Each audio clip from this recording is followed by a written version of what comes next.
जय जगन्नाथ बंधुगण आपण शुभ संध्या एवं मो यूट्यूब चैनल शिक्षा प्रयास को स्वागत।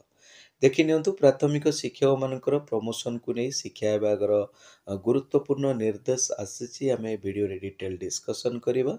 तो प्राथमिक शिक्षक माने आरएससीपी रो बेनिफिट पाइबे 42 46 48 ग्रेड पे मध्य पाई पारिबे। आम डिटेल डिस्कसन करबा केमिति से माने पाइबे।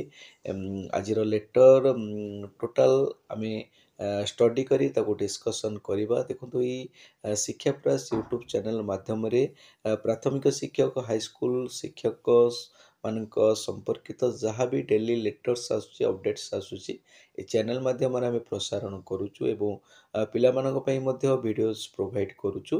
तेणु आपण मैंने जदि आम शिक्षा प्रयास यूट्यूब चैनल रे फर्स्ट टाइम अच्छी तो आम चैनल को सब्सक्राइब करनियंतु एवं वीडियो जदि आपण मानक पई हेल्पफुल रहउची इनफॉर्मेटिव रहउची निश्चित भाव गोटे लाइक करनियंतु पाखर थिया बेल आइकन को ऑन करनियंतु जहाँ फल आम जिते बेले भी आपण मानक अपडेट दबु आपण माने मिस करेनि अपडेट गुड़िक पाई जाई पारिबे।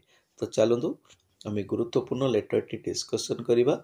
आपण देखि पारुचंती government of Odisha school and mass education department द्वारा आज 29/11/2024 रे देखंतु लेटर नंबर होची 29,778 रे आपण मानक रही। देखंतु लेटर टी करिसंती श्री जगबंधु महाला जे रोचंती OSSG additional secretary to government. देखो लेटर टी करा जायछि to the directorate elementary education Odisha Bhubaneswar को पाखको। देखो सब्जेक्ट रोची clarification regarding entitlement of RSCP benefits in favour of the directly appointment headmasters of elementary schools. तेणु एलिमेंटरी स्कूल जो डायरेक्टली अपॉइंटेड हेडमास्टर माने अछंती तांको केमिति आरएससीपी बेनिफिट मिलिबो से संपर्क रे दिया जाइछि। देखंतु प्राइमरी एजुकेशन रे बहुत गुड़िए मॉडिफिकेशन आसीबो ए भितरे। तेणु आपण मानकर समस्ते लाभवान भी हेबे आगामी दिन रे। तो हम देखि नबा कोन रहउची।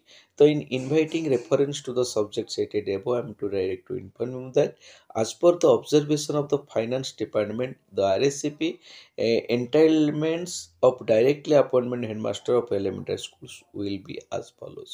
तेणु जो मैंने डायरेक्टली अपॉइंटेड हेडमास्टर्स अच्छी एलिमेंटारी स्कूल से माने केमिति आरएससीपी पाइबे।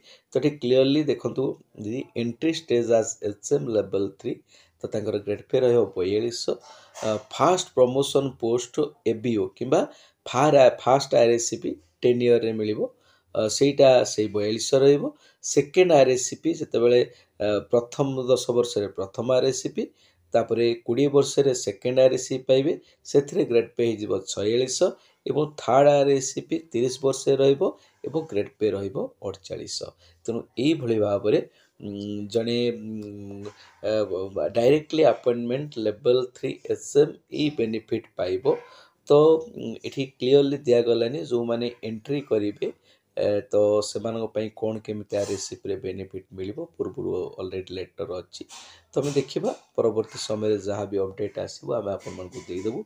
ये आज आपण लाटेस्ट अपडेट ये latest update and educational videos पे आपण मैंने आम चैनल जदि फास्ट अच्छे आम चैनल को सब्सक्राइब करनियंतु।